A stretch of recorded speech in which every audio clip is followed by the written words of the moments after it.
दोस्तों, जहां एक और देश में प्रिंट और इलेक्ट्रॉनिक मीडिया अपना काम बखूबी निभा रहे हैं, वहीं दूसरी ओर डिजिटल मीडिया इन्हें कड़ी टक्कर देता नजर आ रहा है। जिन खबरों को अखबारों में जगह दी जाती है, उन खबरों को डिजिटल मीडिया अपने प्लेटफॉर्म पर काफी पहले चला चुका होता है। मोबाइल और स्मार्टफोन लोगों के हाथ में हैं और वो किसी भी जगह से डिजिटल मीडिया के जरिए लेटेस्ट न्यूज को देख सकते हैं। दरअसल डिजिटल मीडिया एक ऐसा प्लेटफॉर्म होता है, इसके लिए वक्त काफी अहम माना जाता है।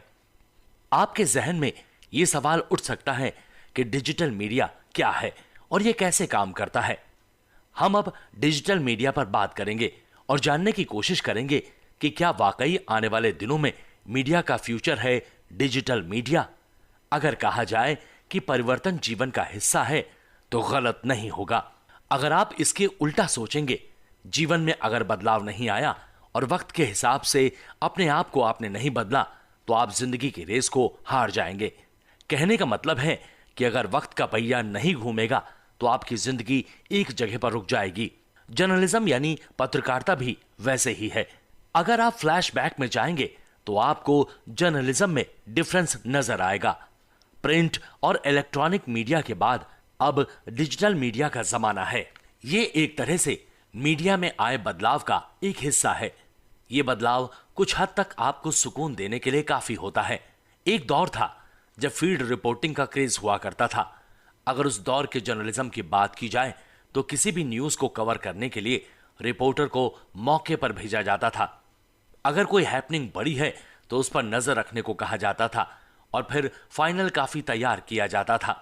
लेकिन धीरे धीरे जब टेक्नोलॉजी का दौर आया तो ऑफिस में बैठे बैठे आसानी से फोन पर पूरी खबर मिलना आज के जर्नलिस्ट के लिए आम बात है। हालांकि अपनी न्यूज के कंटेंट को और मजबूत करने के लिए फील्ड पर आज भी जाना होता है। अगर आप मौजूदा दौर के जर्नलिज्म की बात करें तो कुछ हद तक ये डेस्क रिपोर्टिंग पर ज्यादा फोकस होती नजर आ रही है। कहने का मतलब है कि कई दिग्गज जर्नलिस्ट अपने अनुभव के सहारे अपनी बीट की न्यूज को डेस्क से मैनेज करने का माद्दा रखते हैं। ऐसा तभी संभव हो पाया है जब आपको उसी तरह की फैसिलिटी दी गई हो। अगर देखा जाए तो ये पूरी तरह से गलत है, क्योंकि फोन पर मिली न्यूज केवल वही इंफॉर्मेशन होती है जो आपको सुनाई जा रही है, जबकि फील्ड पर उतरने से आपको सच से रूबरू होने का मौका मिलता है और सही खबर अपने पाठकों तक आप पहुंचा सकते हैं। कई ऐसे काबिल जर्नलिस्ट हैं जो सालों से कड़ी मेहनत करके आज अच्छे मुकाम पर पहुंचे हैं और सालों फील्ड पर रहकर खबरों पर काम किया है। अब सवाल उठता है कि डिजिटल मीडिया क्या है। दरअसल ऐसी मीडिया जो मशीन पठनीय फॉर्मेट्स में एनकोडेड हो, वो डिजिटल मीडिया कहलाती है। डिजिटल मीडिया को डिजिटल इलेक्ट्रॉनिक्स डिवाइस पर बनाया और व्यू, डिस्ट्रीब्यूट, मॉडिफाई, हेयर्ड और प्रोटेक्टेड किया जा सकता है। कहने का मतलब है कि डिजिटल न्यूज का मतलब ऐसा न्यूज कंटेंट जिसे इंटरनेट के जरिए कंप्यूटर या अन्य डिवाइस पर प्रसारित किया जा सकता है। इसमें टेक्स्ट, ऑडियो, वीडियो और ग्राफिक्स सभी शामिल होते हैं। डिजिटल मीडिया फौरन किसी भी न्यूज को फौरन दिखाने का हुनर रखता है। इंटरनेट की दुनिया में डिजिटल मीडिया के लिए तमाम रास्ते खोल दिए गए हैं। भारत में डिजिटल यानी ऑनलाइन न्यूज मीडिया का क्रेज लगातार बढ़ता जा रहा है। हालात तो अब ऐसे बन गए हैं कि बड़े बड़े न्यूज़पेपर डिजिटल एडिशन भी निकाल रहे हैं ताकि लोग कहीं भी रहें और आसानी से न्यूज़पेपर अपने मोबाइल पर खोलकर उसे देख सकें। हालांकि अब सरकार डिजिटल मीडिया को लेकर सख्त कदम उठा रही है। इसी साल बीबीसी की तरफ से जुबैर अहमद ने एक रिपोर्ट में बताया था कि 1867 के पुराने अधिनियम का एक मुख्य उद्देश्य भारत में प्रकाशित होने वाले समाचार पत्रों, पत्रिकाओं और पुस्तकों का रिकॉर्ड रखना था। साल 1955 में इस कानून को भारतीय समाचार पत्रों के registrar of newspapers for India, short में आरएनआई की स्थापना के लिए संशोधित किया गया था। दिलचस्प बात यह है कि आरएनआई के गठन के टाइम उस समय की नेहरू सरकार पर भी अखबारों को नियंत्रित करने के आरोप लगे थे। आरएनआई के पास अखबारों को रजिस्टर करने, इससे इनकार करने, इसके रजिस्ट्रेशन को स्थगित करने का पूरा अधिकार था। अब वैसे ही डिजिटल न्यूज मीडिया को सरकार द्वारा रेगुलेट किया जाएगा। मीडिया रिपोर्ट्स के अनुसार प्रस्तावित बिल में अखबारों के लिए रजिस्ट्रेशन की व्यवस्था में डिजिटल न्यूज मीडिया इंडस्ट्री को भी शामिल किया जाएगा।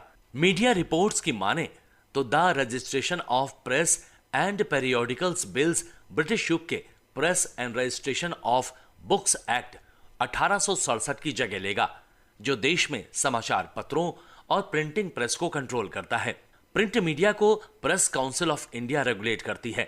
मशहूर लेखक और दिल्ली विश्वविद्यालय के पूर्व professor vice chancellor Sudheesh Pachauri ने हाल ही में बीबीसी को बताया था कि ऐसा तो नहीं है कि इस वक्त डिजिटल मीडिया पर हमले नहीं होते। कोई मामला हुआ तो पुलिस जाती है, मीडिया वाले को गिरफ्तार कर लेती है। अब तक तो ऐसे मामलों में आईटी कानून के तहत इसे दर्ज भी किया जा रहा है, लेकिन यह किसी सीधे कानून के अभाव के कारण ही था। डिजिटल मीडिया के लिए अलग से एक नया कानून तो आना ही था। बीते कुछ सालों में भारत में डिजिटल मीडिया का क्रेज बढ़ा है और इस प्लेटफॉर्म पर अब न्यूज तेजी से पब्लिश होती है। इस तरह की तेज सर्विस देने के लिए कई संस्थाएं आगे आई हैं। क्विंट हिंदी में छपी में रिपोर्ट के अनुसार इस पूरे मामले में केंद्र सरकार ने सुप्रीम कोर्ट में कहा कि मेन स्ट्रीम मीडिया यानी इलेक्ट्रॉनिक और प्रिंट में पब्लिकेशन, ब्रॉडकास्ट यानी प्रकाशन और प्रसारण एक बार ही होता है।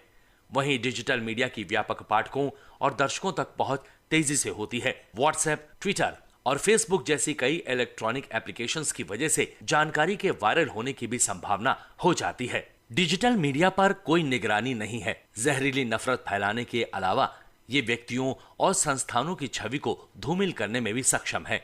वहीं न्यूज चैनल्स की बात की जाए तो इसकी सेल्फ रेगुलेशन होती है। भारत में अभी भी न्यूज चैनल सेल्फ रेगुलेशन यानी आत्मनियमन के मैकेनिज्म के आधार पर पूरा वर्क करता है। ऐसा ही एक मैकेनिज्म न्यूज ब्रॉडकास्टर्स एसोसिएशन यानी एनबीए की ओर से बनाया गया है। News broadcaster association NBA website पर आप गौर करेंगे तो पता चलेगा कि ये संगठन प्राइवेट टेलीविजन न्यूज और करंट अफेयर्स ब्रॉडकास्टर्स का प्रतिनिधित्व करता है। ये भारत में न्यूज और करंट अफेयर्स ब्रॉडकास्टर्स की सामूहिक आवाज है।